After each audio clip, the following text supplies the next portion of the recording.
जय हिंद साथियों। कैसे हैं आप सभी। स्टडी विद शैलेंद्र में आपका स्वागत है और हम एमपी पटवारी की साइंस की क्लासेस डिस्कस कर रहे हैं। ये हमारी क्लास नंबर 5 है और इससे पहले हम 4 क्लासेस को ऑलरेडी डिस्कस कर चुके हैं। वो क्लासें हमारे यूट्यूब चैनल पर ऑलरेडी अपलोडेड है, तो आप उन क्लासेस को देख सकते हैं। ठीक है, आइए हम अपनी क्लास को स्टार्ट करते हैं। ये क्लास नंबर 5 है हमारी। ठीक है, देखिए इस क्लास के अंदर सबसे पहले हम डिस्कस करेंगे प्रकाश का वर्ण विक्षेपण। ठीक है, देखिए वर्ण विक्षेपण क्या होता है कि जब एक प्रकाश की किरण एक पतले प्रिज्म से होकर गुजरती है तो जो निर्गत किरण होती है वो अपने मार्ग से विचलित हो जाती है और विचलित होने के साथ साथ ये जो किरण है ना, वो 7 डिफरेंट डिफरेंट कलर्स में विभक्त हो जाती है और इसी घटना को वर्ण विक्षेपण कहा जाता है। ठीक है, देखिए ये जो आपकी प्रिज्म, ये आप मान लीजिए आपका सपोज एक प्रिज्म है। ठीक है, बाहर से इसमें अगर कोई भी किरण डाली जाती है इस प्रिज्म में, तो ये तो आपतित किरण हो गई, लेकिन एक यहाँ से इस प्रिज्म के बाहर निकलेगी जिसे हम बोलेंगे निर्गत किरण। ठीक है, ये जो निर्गत किरण होगी ना, वो 7 डिफरेंट डिफरेंट कलर्स में चेंज हो जाएगी। ठीक है, जैसे कि देखिए 1, 2, 3, 4, 5, 6 और ये 7। ठीक है, डायग्राम सही नहीं बनाए लेकिन आप समझ लीजिएगा कि जो निर्गत किरण आपतित किरण है, जब वो प्रिज्म से बाहर निकलेगी, इट मीन्स जब वो निर्गत किरण प्रिज्म में बाहर जाएगी तो वो अपने 7 डिफरेंट डिफरेंट कलर्स में चेंज हो जाएगी। ठीक है, आइए वो 7 कलर्स की बात कर लेते हैं। तो सबसे पहले आपको बैगनी कलर देखने के लिए मिलेगा। ठीक है, बैगनी के बाद आसमानी कलर आ जाएगा। ठीक है, बैगनी कलर, फिर आसमानी कलर, फिर नीला कलर, फिर हरा कलर। ठीक है, फिर आपका जो है वो पीला कलर आ जाएगा। ठीक है, पीले के बाद आपको नारंगी कलर देखने के लिए मिलेगा। कौन सा कलर?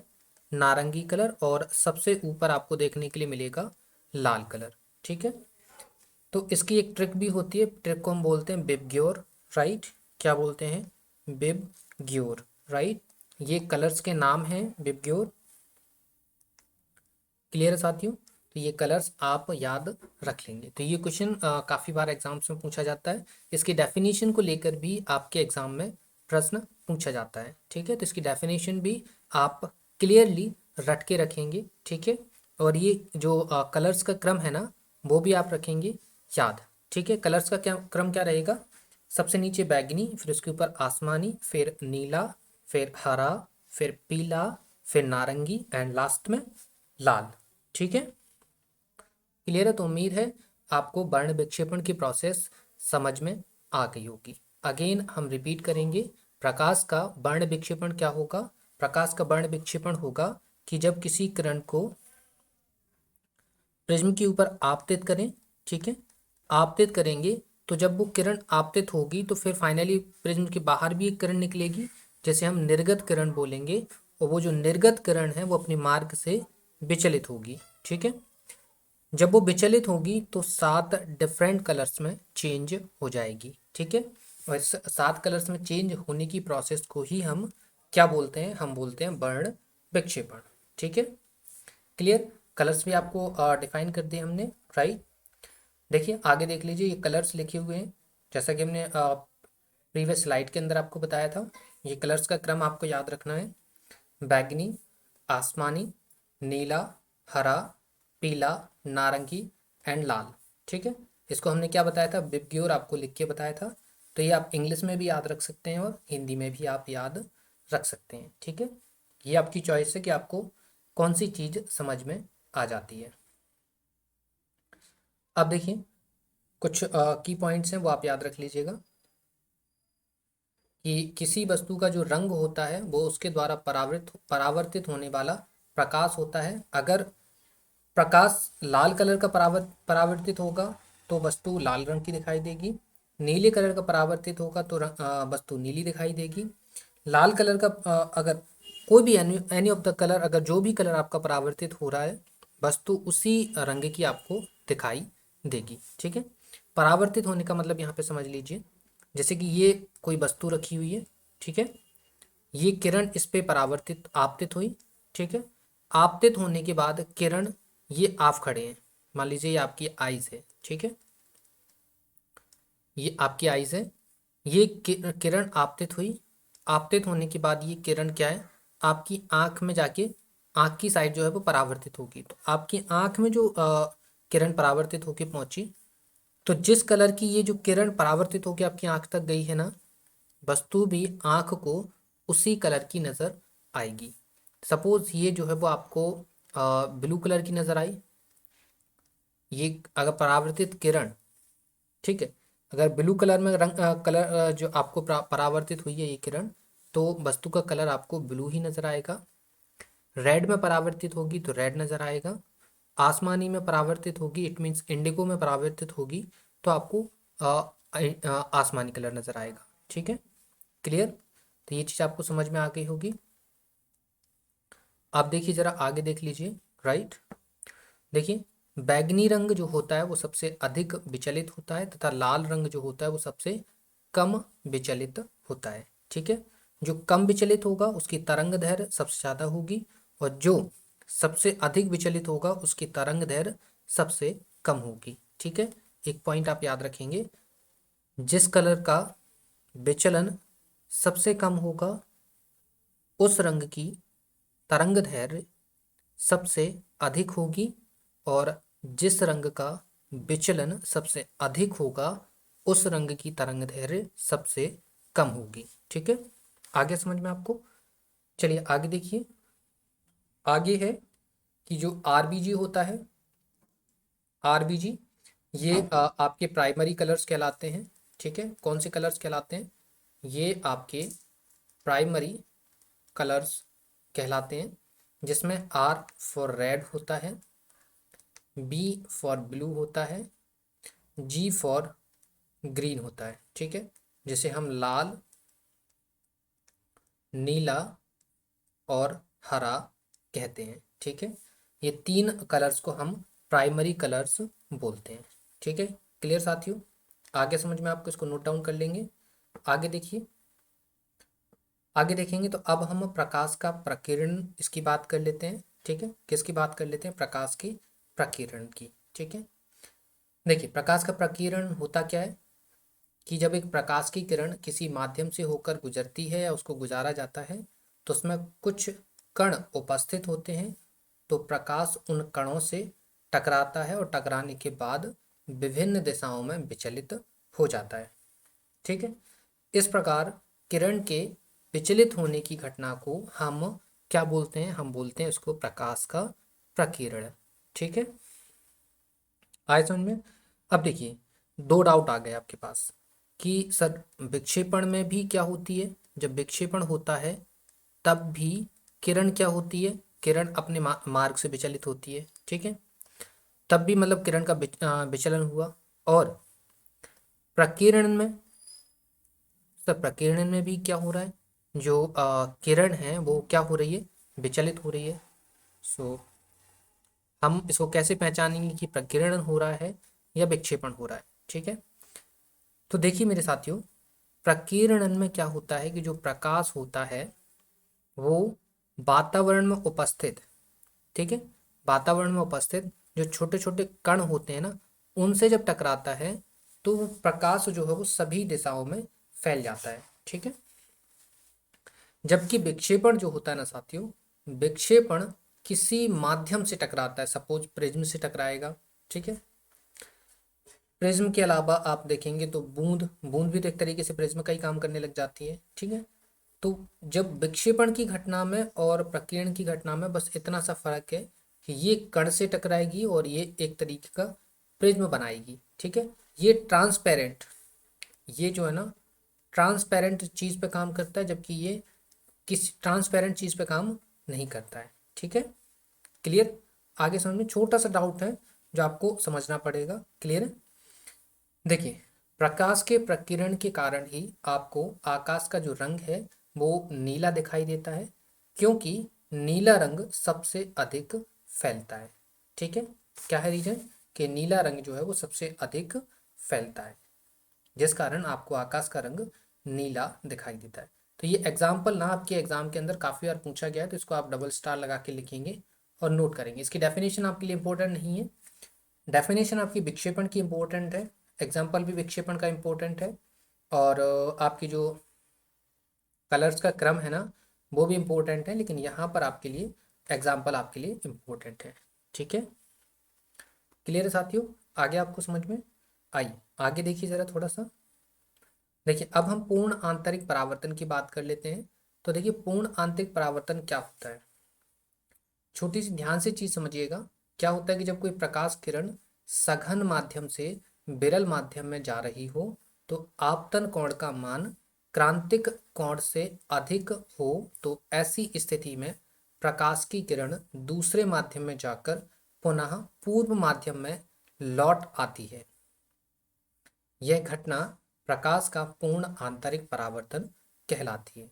ठीक है, देखिए हो सकता है आपको इसकी डेफिनेशन समझ में नहीं आई होगी, क्योंकि पहली बात तो आपको क्रांतिक कोण नहीं मालूम होगा। जो अपने साइंस के स्टूडेंट नहीं हैं उनको क्रांतिक कोण नहीं समझ में आ रहा होगा। क्रांतिक कोण होता क्या है, आप प्रीवियस वीडियो देखिए, उसके अंदर क्रांतिक कोण बताया है। फिर भी कोई दिक्कत नहीं है, अगर आप इस वीडियो को डायरेक्ट देख रहे हैं तो हम आपको क्रांतिक कोण और इसकी पूरी प्रोसेस बताते हैं। ठीक है, मान लीजिए ये एक बीच में कोई सतह है या कोई माध्यम है, ऊपर आपकी हवा है, ठीक है, नीचे आपका पानी है। या फिर ऐसा करिए, हवा पानी मत मानिए, सीधा आप लिख लीजिए क्या, ऊपर लिख लीजिए कि ये सघन माध्यम है। कौन सा माध्यम है ये सघन माध्यम है, और ये आपका विरल माध्यम है। ठीक है, कौन सा माध्यम है साथियों, ये आपका विरल माध्यम है। क्लियर? अब यहां से कोई किरण आपतित हुई, और ये आपतित होने के बाद ये किस में जाएगी, ये विरल माध्यम में जाएगी। जाएगी कि नहीं जाएगी? बिल्कुल जाएगी। ठीक है, तो ये आपने मान लिया कि अभिलंब है। आपको अपवर्तन की डेफिनेशन में क्या बताया था? अपवर्तन की डेफिनेशन में बताया था कि जब कोई भी किरण सघन माध्यम से, किसमें, जब कोई किरण सघन माध्यम से विरल माध्यम में जाती है तो किरण अभिलंब से दूर हट जाती है। क्या बताया था? बताया था क्या कि जब भी कोई किरण सघन माध्यम से विरल माध्यम में जाएगी तो जो किरण होगी वो अभिलंब से दूर हट जाएगी। क्लियर? बताया था नहीं बताया था आपको? ठीक है, ये अपवर्तन की डेफिनेशन बताई थी। तो ये आपका अपवर्तन कोण हो गया, और जब ये किरण, इसको देखो, इस किरण को सीधा जाना था लेकिन ये किरण ऐसे चलेगी, अभिलंब से थोड़ा सा दूर हट गई, राइट। ये आपका एंगल आई हो गया और ये एंगल आपका आर हो गया।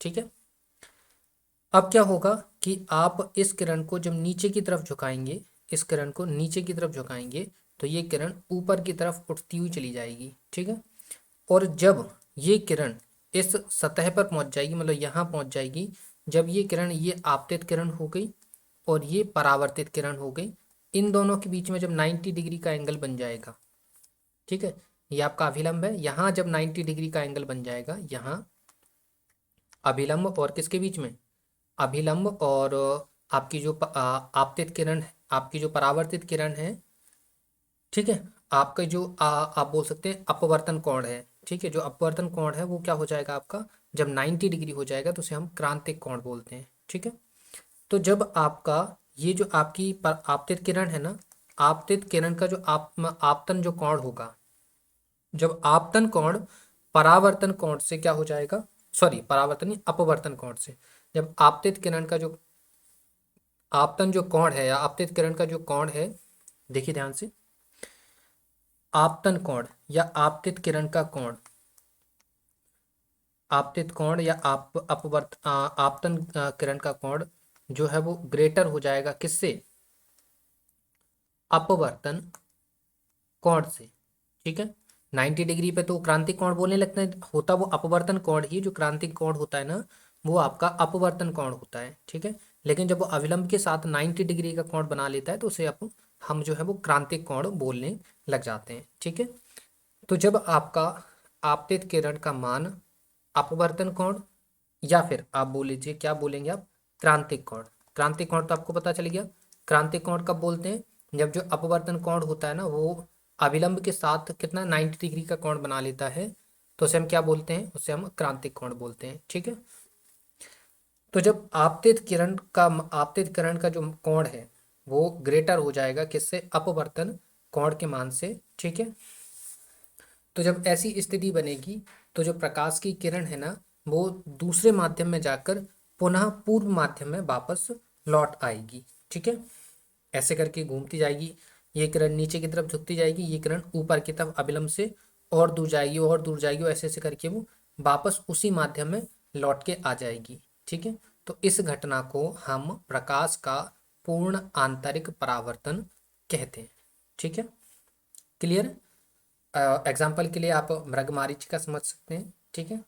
मृगमरीचिका ऐसा कि आपने गर्मियों के दिनों में देखा होगा कि जब आप रेगिस्तान में जाते हैं या आप मान लीजिए इस रोड पे ही चल रहे हैं, तो रोड पे देखते हैं तो दूर साइड आपको जो है वो रोड पे पानी भरा हुआ नजर आता है, लेकिन एक्चुअल में वहां पर क्या पानी नहीं होता है। तो ये जो घटना होती है वो मृगमरीचिका कहलाती है। ठीक है। आप देखिए जरा, इसके कुछ एग्जाम्पल्स हैं। राइट, पहले कुछ चीज़ें समझ लेते हैं। राइट, देखिए इसके यूजेस देख लीजिए। किसके? परावर्तन के, पूर्ण आंतरिक परावर्तन के, पूर्ण आंतरिक परावर्तन के कुछ यूजेस हैं। यूजेस कौन कौन से हैं? देखिए पहला यूज है आपका कि इंटरनेट में इसका यूज होता है। ठीक है। इसके अलावा इसका मोबाइल फ़ोन सिग्नल्स में, मोबाइल फ़ोन सिग्नल्स में पूर्ण आंतरिक परावर्तन का जो है वो यूज होता है। ठीक है। इसके अलावा आप देखेंगे शरीर के अंदर लेज़र लाइट में। ठीक है, शरीर के अंदर आपकी लेज़र किरण लिख दीजिए, लेज़र रेज लिख दीजिए। ठीक है। लेज़र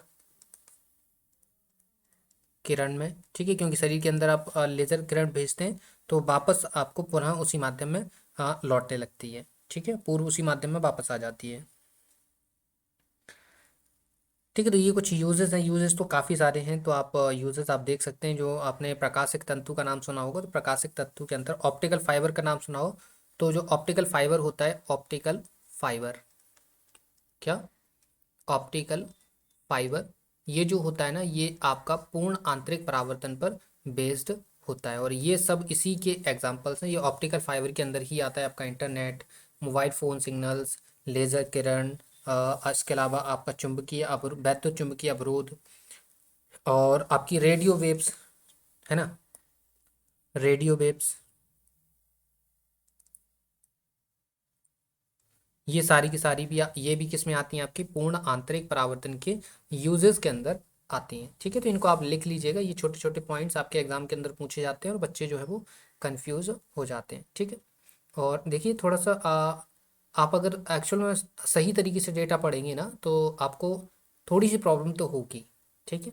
तो उस प्रॉब्लम्स को थोड़ा सा साइड करिए कि हमको मज़ा चाहिए, तो आपको कॉमेडी नहीं सुनना है, आपको एक्चुअल में पढ़ाई करना है। ठीक है। और आपको जो डेटा दिया जा रहा है उसको थोड़ा समझिए कि क्या दिया जा रहा है आपको।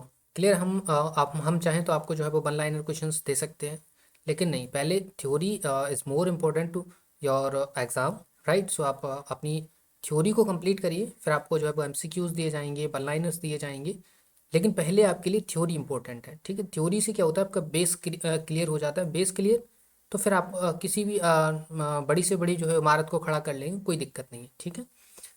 तो यूजेस आपको समझ में आ गए होंगे। मृगमरीचिका क्या होती है वो आपको समझ में आ गई। राइट, मृगमरीचिका आपको एक बार और बता दें, क्योंकि मृगमरीचिका सीधा सीधा पूछा जाता है कि मृगमरीचिका किसका एग्जाम्पल है। वो आपको चार ऑप्शंस लिखे होते हैं, लिखा होता है वर्ण विक्षेपण, पूर्ण आंतरिक परावर्तन, परावर्तन, अपवर्तन, ये लिखे होते हैं। तो आंसर क्या होता है आपका? पूर्ण आंतरिक परावर्तन। ठीक है। क्लियर है? और पूर्ण आंतरिक परावर्तन आपको समझ में आया क्या होता है? कि सिंपल सी पूर्ण आंतरिक परावर्तन में कोई डेफिनेशन समझ में नहीं आई, इतना सा सीख लीजिए। क्या सीख लीजिए? कि आपका जो आपतन कोण है, आपतन कोण कौन बनाएगा? आपतित किरण बनाएगी।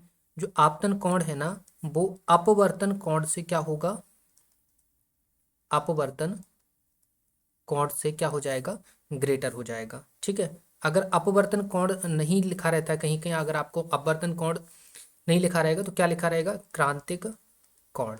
ठीक है, क्रांतिक कोण तो आपको पता है, क्रांतिक कोण क्या होता है, क्रांतिक कोण होता है कि जब अभिलंब,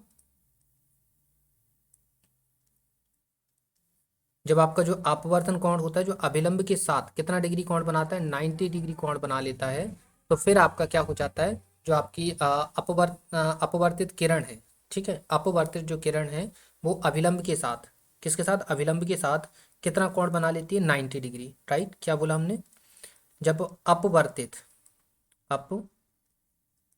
अपवर्तित किरण क्या करती है, अभिलंब के साथ 90 डिग्री का कोण बना लेती है, तो इसे ही हम क्रांतिक कोण बोलते हैं। ठीक है, क्रांतिक कोण बेसिकली होता क्या है, होता है आपका अपवर्तन कोण, क्योंकि अपवर्तित किरण क्या बनाती है, अपवर्तित अपवर्तन कोण बनाती है, और आपतित किरण क्या बनाती है, आपतन कोण बनाती है। ठीक है, थोड़े से नाम में सिमिलैरिटी है तो हो सकता है आपको थोड़ा सा कंफ्यूजन हो, तो आप वीडियो को थोड़ा सा पॉज करिए और पॉज कर कर करके उसको सुनिए। ठीक है, क्लियर साथियों। आइए आगे देखिए, अब हम बात करते हैं ध्वनि को, ध्वनि को लेकर। ठीक है, ध्वनि को लेकर अगर हम बात करें साथियों, तो ध्वनि के आपको यूजेस तो मालूम होंगे, है ना, ध्वनि एक्चुअल में होती क्या है ये भी आपको मालूम होगा। ठीक है, क्या होता है ध्वनि, होती क्या है, ध्वनि होती है आपकी अनुदैर्घ्य, अनुदैर्घ्य यांत्रिक तरंगे। ठीक है, क्या होती है, अनुदैर्घ्य यांत्रिक तरंगे जो होती हैं वो आपकी साउंड वेव्स कहलाती हैं। ठीक है, क्लियर। और ये करती क्या है, ये जो ध्वनि तरंगे होती हैं वो एक स्थान से, कहाँ से, एक स्थान से दूसरे स्थान तक तरंगों के रूप में, किसके रूप में, तरंगों के रूप में गमन करती हैं। ठीक है, किस रूप में गमन करती हैं, तरंगों के रूप में गमन करती हैं। क्लियर, देख लेते हैं यहाँ पर, देखिए ये लिखा हुआ है यहाँ पर, क्लियर, क्या लिखा है कि जो ध्वनि तरंगे हैं वो एक स्थान से दूसरे स्थान तक तरंगों के रूप में गमन करती हैं, और ध्वनि तरंगे जो होती हैं वो अनुदैर्घ्य तरंगे या अनुदैर्घ्य यांत्रिक तरंगे होती हैं। ठीक है, क्लियर है। चलिए, वैसे आपने अगर जियोग्राफी पढ़ी होगी तो वहाँ पर आपको भूकंप की तरंगे मिलेंगी। ठीक है, भूकंप की तरंगों में जो आपकी प्राइमरी वेव्स होती है ना भूकंप की, वो भी आपकी अनुदैर्घ्य तरंगे ही होती हैं। ठीक है, चलिए आगे देख लीजिए। देखिए ध्वनि तरंगे हैं ना, तीन टाइप्स की होती हैं, जिसमें सबसे पहले आप देखिए श्रव्य तरंगे मिलेंगी। ठीक है, यहाँ लिख देते हैं पहले, कौन सी तरंगे होती हैं, श्रव्य तरंगे होती हैं। ठीक है, दूसरे नंबर पर आपको अपश्रव्य तरंगे मिलेंगी।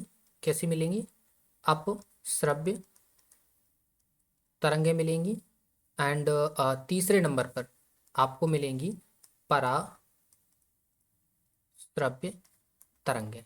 ठीक है, ध्वनि तरंगों के तीन टाइप्स होते हैं, श्रव्य तरंगे, अपश्रव्य तरंगे और पराश्रव्य तरंगे। ठीक है, अब देखिए जरा, श्रव्य तरंगे होती कौन सी हैं, श्रव्य श्रव्य तरंगे होती हैं जो क्या होती हैं, जो लेस देन 20 हर्ट्ज। ठीक है, लेस देन 20 हर्ट्ज जो होती हैं, सॉरी जस्ट 1 मिनट, आपकी जो श्रव्य तरंगे होती है ना, सॉरी यहाँ पे गलत लिख दिया, जो आपकी श्रव्य तरंगे होती हैं साथियों, वो होती हैं आपकी 20 हर्ट्ज से 20,000 हर्ट्ज के बीच। ठीक है, 20 हर्ट्ज से 20,000 हर्ट्ज के बीच में आपकी श्रव्य तरंगे होती हैं जो हम सुन पाते हैं। ठीक है, फिर आपकी होती हैं आपकी अपश्रव्य तरंगे। ठीक है, कौन सी होती हैं, अपश्रव्य तरंगे, जो कि हम सुन नहीं पाते हैं, ये होती हैं लेस देन 20 हर्ट्ज। ठीक है, अभी गलत लिख दिया था, श्रव्य तरंगों में लिख दिया था। अपश्रव्य तरंगें होती हैं वो होती हैं आपकी लेस देन 20 हर्ट्ज। ठीक है, क्लियर है। श्रव्य तरंगें कौन सी होंगी, 20 हर्ट्ज से 20,000 हर्ट्ज के बीच में। और यही जो तरंगें होती हैं ना श्रव्य तरंगें, यही तरंगें क्या होती हैं, यही तरंगें हमारे कान तक पहुंचती हैं। ठीक है, यही तरंगें जो है साथियों, जो कि हमारे कान तक पहुंचती हैं और जिन्हें हम सुन पाते हैं।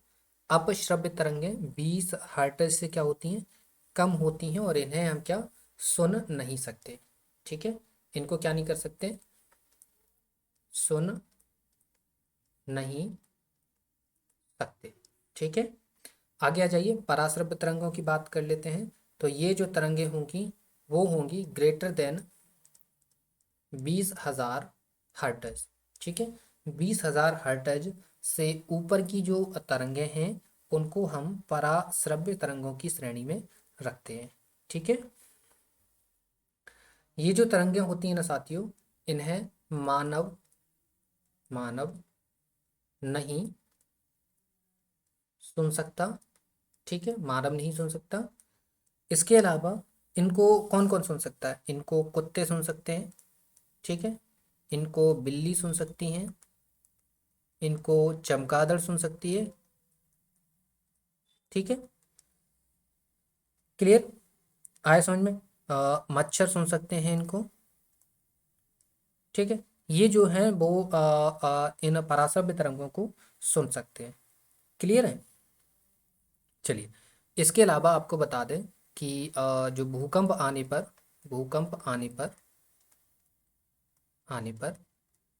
और सुनामी आने पर पराश्रव्य तरंगें ही निकलती हैं। ठीक है, लिख लिया आपने पॉइंट, क्या लिखा कि जब भूकंप आए, सुनामी आए, तो इस टाइम पे जो तरंगें निकलती हैं वो कौन सी तरंगें होती हैं, वो होती हैं आपकी पराश्रव्य तरंगें। ठीक है, इसी वजह से आपने देखा होगा कि जब भी भूकंप आता है तो सबसे पहले किसको पता चलता है, जानवरों को। क्यों पता चलता है, क्योंकि जानवर पराश्रव्य तरंगों को सुन सकते हैं और मानव पराश्रव्य तरंगों को नहीं सुन सकते हैं। ठीक है, क्लियर। इसके अलावा आपको एक और चीज बताते हैं। इसके अलावा जो आपकी पराश्रव्य तरंगें होती हैं, इसका यूज सोनार में किया जाता है। ठीक है, सोनार में किया जाता है। तो ये आपका होमवर्क है इस वीडियो के बाद, कि आपको सोनार का फुल फॉर्म ढूंढना है कि सोनार का फुल फॉर्म क्या होता है। इसका यूज हम बता देते हैं, सोनार का यूज क्या होता है, और इसमें भी पराश्रव्य तरंगों का ही यूज किया जाता है। इसका यूज किया जाता है समुद्र में डूबी हुई वस्तु का पता लगाने में। ठीक है, जो समुद्र के अंदर डूबी हुई वस्तु है ना, उसका पता लगाने के लिए हम सोनार का यूज करते हैं। और ये आपका होमवर्क क्या है, होमवर्क क्या है कि आपको इसका फुल फॉर्म जो है वो ढूंढना है कि सोनार का फुल फॉर्म होता क्या है। ठीक है, इतनी सारी चीज़ें आपको समझ में आ गई हैं कि श्रव्य तरंगें हम सुन सकते हैं जो कि 20 हर्ट्ज से 20,000 हर्ट्ज के बीच में होती हैं। अपश्रव्य तरंगें लेस देन 20 हर्ट्ज होती है, जिन्हें हम सुन नहीं सकते हैं। ठीक है, पराश्रव्य तरंगें 20,000 हर्ट्ज से ऊपर की होती हैं, जिन्हें मानव तो सुन नहीं सकता लेकिन जानवर इन्हें सुन सकते हैं, जैसे कि कुत्ता है, बिल्ली है, चमगादड़ है, हाथी है। ठीक है, मतलब आप बोल सकते हैं कि जानवर जो है वो पराश्रव्य तरंगों को सुन सकते हैं। ठीक है, जब भी भूकंप आता है, कोई प्राकृतिक आपदा आती है, सुनामी आती है, तो उस टाइम पे जो तरंगें निकलती हैं वो पराश्रव्य तरंगें ही निकलती हैं, जिस कारण आपको पता होगा भूकंप आने पर, सुनामी आने पर सबसे पहले जानवरों को मालूम चल जाता है। ठीक है, इसके अलावा सोनार एक टेक्नोलॉजी है। सोनार जो टेक्नोलॉजी है, इसका यूज़ समुद्र में डूबी हुई वस्तु का पता लगाने के लिए किया जाता है, और इसका फुल फॉर्म आपको ढूंढना है। ठीक है, और ढूंढ के आपको कमेंट बॉक्स में इसको पिन करना है। क्लियर है। इसके अलावा एक और चीज़ आपको बता देते हैं, यहाँ लिख देते हैं कि जो ध्वनि होती है ना, ध्वनि, इसका जो मात्रक होता है, ठीक है, मात्रक क्या होता है इसका, इसका मात्रक होता है डेसिबल। ठीक है, इसका मात्रक क्या होता है साथियों? इसका मात्रक होता है डेसिबल। ठीक है, क्लियर? चलिए, ये चीज़ आपको समझ में आ गई है। आइए आगे आ जाते हैं और अब हम पराश्रव्य तरंगों के उपयोग की बात कर लेते हैं। इसका उपयोग संकेत भेजने में किया जाता है। संकेत भेजने वाली डिवाइस भी आपको बता रखी है, कौन सी है? सोनार है। ठीक है, समुद्र की गहराई पता लगाने के लिए, कीमती कपड़ों, वायुयान, घड़ी की अ, पुर्जों, पुरुषों नहीं, पुर्जों, ठीक है, घड़ी के पुर्जों को साफ करने में, कारखानों की चिमनी से जो कारखानों की जो चिमनी होती है ना, उससे क्या करने के लिए, उसको साफ करने के लिए, अ, कारखानों की चिमनी से कालिख हटाने में। ठीक है, ये मिस प्रिंटिंग हो गई, ठीक है, गलत टाइप हो गया है। थे लिख लीजिएगा, कारखानों की चिमनी से कालिख हटाने के लिए ये यूज़ है इसका। दूध के अंदर जो हानिकारक जीवाणु होते हैं उनको नष्ट करने के लिए, गठिया जो बाय होती है, गठिया जो रोग होते हैं उनका उपचार करने के लिए हम, और इसके अलावा मस्तिष्क में ट्यूमर के लिए, ठीक है, इस लिखा है कि हाँ लिखा है, ब्रेन ट्यूमर जो होता है उसका पता लगाने के लिए हम पराश्रव्य तरंगों का यूज़ करते हैं। तो ये सारी चीज़ें आप लिख लीजिएगा, ये वेरी वेरी इंपॉर्टेंट है आपके लिए। ठीक है, क्लियर? उम्मीद है आपको मज़ा आ रहा होगा, अच्छी लग रही होगी क्लास। ठीक है, और देखिए थोड़ा सा आपको परेशानी होगी अगर आपका मैथ, आपका साइंस बैकग्राउंड नहीं है, लेकिन आप पेशेंस बनाइए हमारे साथ, यकीन मानिए कि आपको जब आपका पटवारी का एग्ज़ाम आप अटेम्प्ट करेंगे, उस टाइम पे जब आप डेटा को देखेंगे ना, तो आपको लगेगा कि हाँ आपने कोई क्लास ज्वाइन करी थी जिसका आपको बेनिफिट मिला है। ठीक है, क्लियर है? चलिए देखिए, कुछ की पॉइंट्स हैं वो देख लीजिए। की पॉइंट्स क्या हैं कि ध्वनि की जो चाल होती है वो 330 मीटर प्रति सेकेंड होती है, और ध्वनि का जो प्रभाव होता है कान पर वो 1/10 सेकेंड तक रहता है। ठीक है, चलिए आगे देखिए, अब हम ऊष्मा की बात कर लेते हैं। तो ऊष्मा होती क्या है? ऊष्मा ऊर्जा का वह रूप है जिससे हमें वस्तु की गर्माहट का एहसास होता है, राइट। और यह वस्तु के पदार्थ के अणुओं की गतिज ऊर्जा के कारण होता है। ठीक है, तो कहीं ना कहीं अगर आप ऊष्मा का जो रिलेशन देखें वो किसके साथ है? गतिज ऊर्जा के साथ है। ठीक, क्लियर? देखिए इसका मात्रक जूल होता है, इसका मात्रक कैलोरी होता है, इसका मात्रक किलो कैलोरी भी होता है। ठीक है, क्लियर है? इसके अलावा अगर हम कैलोरी की बात करें तो 1 ग्राम जल के ताप में, 1 ग्राम जल का ताप, ठीक है, बढ़ाने के लिए, क्या करने के लिए? बढ़ाने के लिए, 1 ग्राम जल का ताप बढ़ाने के लिए आवश्यक ऊष्मा, 1 मिनट, आवश्यक ऊष्मा क्या कहलाती है? कैलोरी कहलाती है। और सिमिलर, अगर 1 किलो, अभी 1 ग्राम है, अभी अगर आप 1 किलोग्राम, या बोल दीजिए आप 1 लीटर, ठीक है, जल का, क्योंकि यहाँ पे किलोग्राम लिखा है तो यहाँ पर जो किलोग्राम ही लेना पड़ेगा आपको। बाकी 1 किलोग्राम अगर आप जल है, जल का ताप बढ़ाने के लिए आवश्यक ऊष्मा आपकी कहलाती है 1 किलो कैलोरी। ठीक है, और याद रखिएगा, 1 कैलोरी, 1 कैलोरी इक्वल टू होता है आपका 4.18 जूल। ठीक है, 1 कैलोरी बराबर कितना होता है? 1 कैलोरी बराबर होता है आपका 4.18 जूल। ठीक है, क्लियर? चलिए, तो ये चीज़ आपको समझ में आ गई है, ये लिखा हुआ है कैलोरी, किलो कैलोरी। ठीक है, ताप की बात कर लेते हैं। देखिए जरा, ताप होता क्या है? किसी वस्तु की गर्माहट को, उस वस्तु का हम ताप बोलते हैं, और ऊष्मा का प्रवाह हमेशा उच्च ताप वाली वस्तु से निम्न ताप वाली, ठीक है, उच्च ताप से निम्न ताप वाली वस्तु की ओर होता है। ठीक है, मतलब अगर मान लीजिए ये वस्तु जो है वो गर्म है, इसका टेम्परेचर 10 डिग्री है, और इसी के जस्ट बगल में एक और आपने जो है वो वस्तु रख दी। ठीक है, तो ये जो वस्तु है वो, उसका जो ऊष्मा का प्रवाह है इस ठंडी वस्तु की तरफ जाने लग जाएगा। ठीक है, तो ऊष्मा का प्रवाह जो है वो किस ओर होता है, गर्म वस्तु से, गर्म ज़्यादा टेम्परेचर से कम टेम्परेचर वाली वस्तु की ओर। ठीक है, क्लियर। चलिए, तो इसके कुछ टर्म्स हैं वो देख लीजिए। टर्म्स क्या हैं, देखिए की पॉइंट्स क्या क्या हैं। वो ये रहे कि ताप मापने वाला जो यंत्र होता है उसे आप थर्मामीटर बोलते हैं। क्लियर।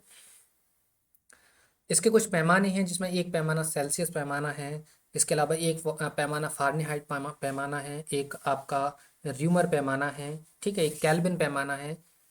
तो ये काफ़ी सारे इसके पैमाने हैं, तो इनके बारे में देख लीजिए। जो सेल्सियस पैमाना होता है, इसमें जो हिमांक होता है, ठीक है, हिमांक आपका होता है 0 डिग्री सेल्सियस पे। ठीक है, 0 डिग्री सेल्सियस हिमांक होता है, मतलब जिस पे आपकी बर्फ़ जम जाती है वो आपका 0 डिग्री सेल्सियस होता है, और जो क्वथनांक होता है वो 100 डिग्री सेल्सियस होता है। ठीक है, इट मीन्स जो सेल्सियस पैमाना है ना, इसको 100 भागों में बांट दिया गया है। कितने भागों में बांटा गया है, 100 भागों में। मतलब इसके लिए हम क्या लिख सकते हैं, C/100 लिख सकते हैं। ठीक है, क्या लिख सकते हैं इसके लिए, C/100। ठीक है, क्लियर। तो ये क्या हो जाएगा, देखो C/100 है, क्योंकि ये 0 डिग्री से स्टार्ट हो रहा है तो जाहिर सी बात है कोई दिक्कत ही नहीं है, और 100 भागों में बांट दिया तो C/100। क्लियर है, C/100 हो गया, लिख सकते हैं इसको। आगे देखिए, इसको आप ध्यान से देखिएगा, एक फॉर्मूला ड्राइव होगा अभी यहाँ से। ये क्या हो गया, C/100 क्या हो जाएगा, C/100 हो जाएगा आपका 1 डिग्री सेल्सियस की वैल्यू। ठीक है, इस पैमाने का आविष्कार 1710 में किया गया था। क्या किया गया था, इस पैमाने का जो आविष्कार है वो 1710 में किया गया था। किसके द्वारा, ए सेल्सियस के द्वारा किया गया था। तो ये पॉइंट आपके लिए नोट करना है। ये पूरी की पूरी चीज़ याद रखना है, और ये फॉर्मूले का याद रखना है कि आपको मालूम होगा कि 1 डिग्री सेल्सियस, 1 डिग्री सेल्सियस बराबर क्या लिखेंगे अपन, C/100। क्योंकि जो C जो है वो क्या है, सेल्सियस पैमाना है, और इसको पूरा 100 भागों में बांटा हुआ है। तो 100 भागों में बांटने के कारण एक जो भाग होगा वो कितना होगा, C/100 होगा। ठीक है, क्लियर। आगे आ जाइए, देखिए फ़ारेनहाइट पैमाने की बात कर लेते हैं। ये पैमाना जो इसका हिमांक होता है, क्या होता है इसका हिमांक, राइट। हिमांक 32 डिग्री फ़ारेनहाइट से स्टार्ट होता है, और इसका जो क्वथनांक होता है वो कितना होता है, इसका जो क्वथनांक होता है वो 212 डिग्री फ़ारेनहाइट होता है। ठीक है, इसका जो क्वथनांक मतलब बॉइलिंग पॉइंट, और हिमांक मतलब फ्रीजिंग पॉइंट। ठीक है, इसका फ्रीजिंग पॉइंट 32 डिग्री फ़ारेनहाइट होगा, और इसका जो बॉइलिंग पॉइंट होगा वो 212 डिग्री फ़ारेनहाइट होगा। ठीक है, इनके बीच की दूरी 180 बराबर भागों में बांटी गई है। ठीक है, 180 बराबर भागों में बांटी गई है, और इसकी खोज 1717 में फ़ारेनहाइट ने की थी।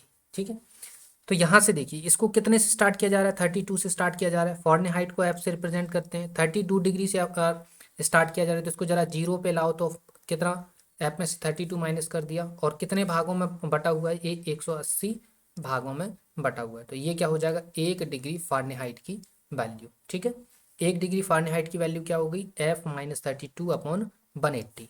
ठीक है, ये समझ में आ गया, ये आप याद रखेंगे।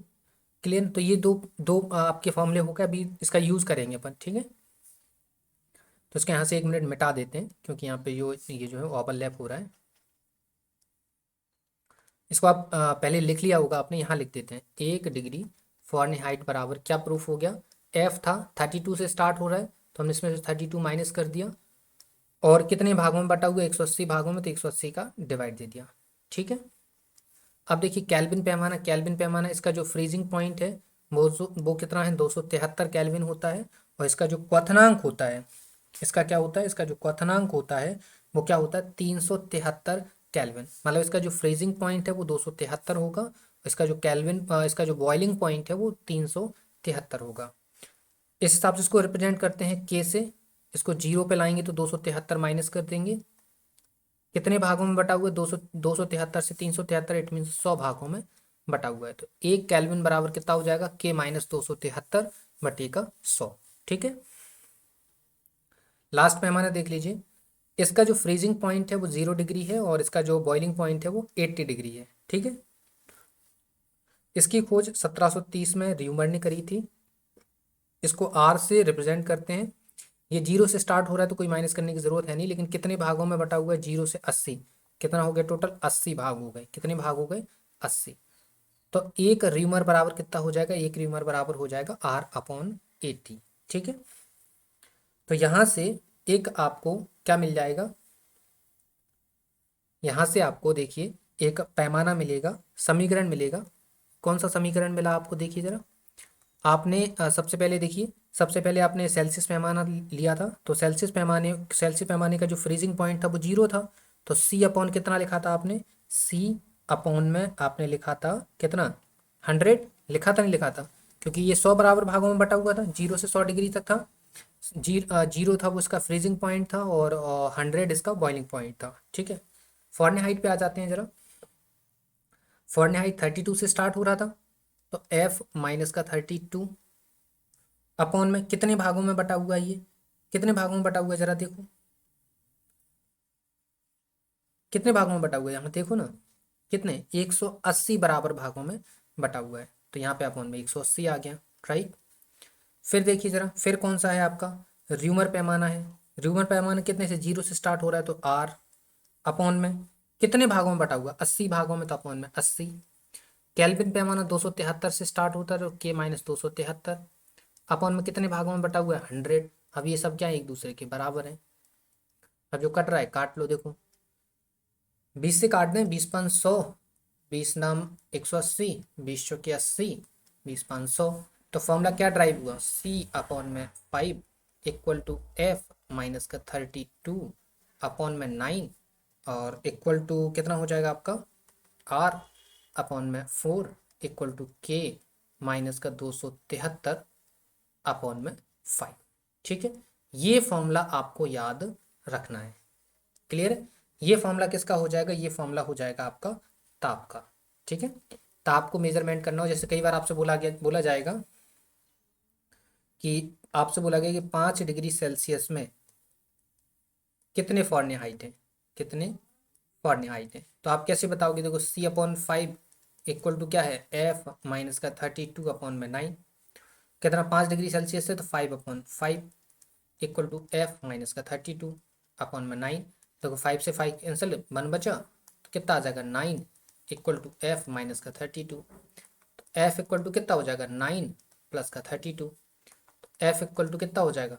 41 डिग्री। ठीक है, तो 5 डिग्री सेल्सियस में कितने फ़ारेनहाइट हो जाएगा? 41 फ़ारेनहाइट हो जाएगा। तो इस टाइप से आपसे क्वेश्चंस पूछे जाएंगे, तो इसके लिए आपको याद रखना होगा। क्लियर है? तो ये छोटी सी चीज़ है, उम्मीद है आपको समझ में आ गई होगी। नहीं आई है, 1 से 2 बार देखिए, ये फॉर्मूला आपको समझ में आ जाएगा। और जब क्वेश्चंस आएंगे तो आपको क्वेश्चंस भी बता दी जाएंगे। वैसे आपके पटवारी के अंदर ऐसे क्वेश्चंस आते नहीं हैं, लेकिन स्टैंडर्ड लगातार बढ़ता जा रहा है कंपटीशन का, तो आने के लिए कुछ भी आ सकता है। तो हमको तैयारी पहले से पूरी करके रखनी है। ठीक है, चलिए अब देखिए विशिष्ट ऊष्मा की हम बात कर लेते हैं। विशिष्ट ऊष्मा होती क्या है? जरा देखिए, पढ़िए क्या लिखा हुआ है। विशिष्ट ऊष्मा होती है कि किसी पदार्थ के एकांक द्रव्यमान का ताप 1 डिग्री सेल्सियस बढ़ाने के लिए आवश्यक ऊष्मा आवश्यक ऊष्मा की मात्रा को पदार्थ की विशिष्ट ऊष्मा कहते हैं। ठीक है, इसका मात्रक देख लीजिए। इसका मात्रक जूल प्रति किलोग्राम प्रति डिग्री सेल्सियस, या कैलोरी प्रति ग्राम प्रति डिग्री सेल्सियस, या किलो कैलोरी प्रति किलोग्राम प्रति डिग्री सेल्सियस। ये इसका जो है वो मात्रक है। ठीक है, तो इनको आप याद कर लीजिएगा। क्लियर है? आ जाइए आगे, अब हम विद्युत विद्युत की बात कर लेते हैं, और ये हमारा इस वीडियो का लास्ट टॉपिक रहने वाला है। क्लियर है? देखिए, विद्युत की अगर हम बात करें, तो विद्युत की जो है ना, 2 शाखाएं होती हैं। ठीक है, कितनी शाखाएं होती हैं? 2 उप शाखाएं होती हैं। क्लियर है? 2 उप शाखाएं कौन कौन सी होती हैं? जरा देखिए। पहली होती है स्थिर वैद्युत की। कौन सी होती है? स्थिर वैद्युत की। ठीक है, स्थिर वैद्युति को हम बोलते हैं इलेक्ट्रोस्टैटिक्स। क्या बोलते हैं? इलेक्ट्रोस्टैटिक्स। ठीक है, क्लियर है। इसके अलावा सेकेंड आपकी जो होती है वो गतिक विद्युत की होती है। कौन सी होती है? गतिक विद्युत की होती है, जिसे हम इलेक्ट्रोडायनामिक्स बोलते हैं। क्या बोलते हैं? इलेक्ट्रोडायनामिक। ठीक है, डायनामिक्स भी बोल देते हैं। क्लियर। तो इलेक्ट्रोडायनामिक्स तो आपकी विद्युत जो है वो कितने टाइप्स की होगी? स्थिर वैद्युत की या गतिक विद्युत की। ठीक है, इलेक्ट्रोस्टैटिक्स और इलेक्ट्रोडायनामिक्स। क्लियर है। इसमें लिख लीजिए कि ये जो विद्युत की, स्थिर विद्युत की वह शाखा है जिसमें जिसमें विराम सॉरी स्थिर विरामावस्था, स्थिर स्थिरावस्था में आवेशों जिसमें स्थिरावस्था में आवेशों का अध्ययन किया जाता है उसे हम स्थिर वैद्युत की बोलते हैं। इसके अलावा गतिक अवस्था गतिक अवस्था में आवेशों का अध्ययन गतिक विद्युत की कहलाता है। ठीक है, गतिक विद्युत की कहलाता है। क्लियर। तो ये दो डेफिनेशंस आप लिख लीजिए। स्थिर वैद्युत की क्या होगी? जिसमें स्थिर अवस्था में आवेशों का अध्ययन किया जाता है। और गतिक विद्युत की क्या होगा? जिसमें गतिक अवस्था में आवेशों का अध्ययन किया जाता है। ठीक है। अब आवेश की बात आती है। किसकी बात आती है? आवेश की। क्या आवेश होता क्या है? आवेश कितने टाइप्स के होते हैं? तो देखिए, कोई भी आवेश या तो वो क्या होगा? धनात्मक होगा। क्या होगा? या तो वो आवेश धनात्मक होगा या वो आवेश जो है वो क्या होगा? ऋणात्मक होगा। ठीक है। क्या होगा? कोई भी आवेश या तो आपका वो आवेश धनात्मक होगा या वो आवेश कैसा होगा? ऋणात्मक होगा। ठीक है। अगर आवेश धनात्मक है तो इसमें इलेक्ट्रॉन की क्या होगी? इसमें इलेक्ट्रॉन की कमी होगी। क्या होगी? इलेक्ट्रॉन की कमी होगी। और अगर वो ऋणात्मक है, आवेश ऋणात्मक है, तो इसमें इलेक्ट्रॉन की क्या होगी? इलेक्ट्रॉन की अधिकता होगी। ठीक, क्लियर है। आगे इतना आपको समझ में कि अगर आवेश कैसा है? धनात्मक है, तो इसमें क्या होगा? इसमें इलेक्ट्रॉन की कमी होगी। और इसके अलावा अगर आवेश ऋणात्मक है तो इसमें इलेक्ट्रॉन की अधिकता होगी। Clear, no doubt. ठीक है। चलिए कुछ उपकरण देख लीजिए विद्युत के। एक उपकरण होता है आपका अमीटर। कौन सा होता है? एक उपकरण होता है आपका अमीटर। तो अमीटर के बारे में जरा लिख लीजिए। क्या होता है? विद्युत धारा को मापने वाले यंत्र को अमीटर कहा जाता है। क्या कहा जाता है? अमीटर। ठीक है, अमीटर कहा जाता है। क्लियर साथियों? ठीक है। नेक्स्ट इसी में अमीटर में लिख लीजिए। नेक्स्ट पॉइंट क्या रहेगा? नेक्स्ट पॉइंट लिख लीजिए कि इसे परिपथ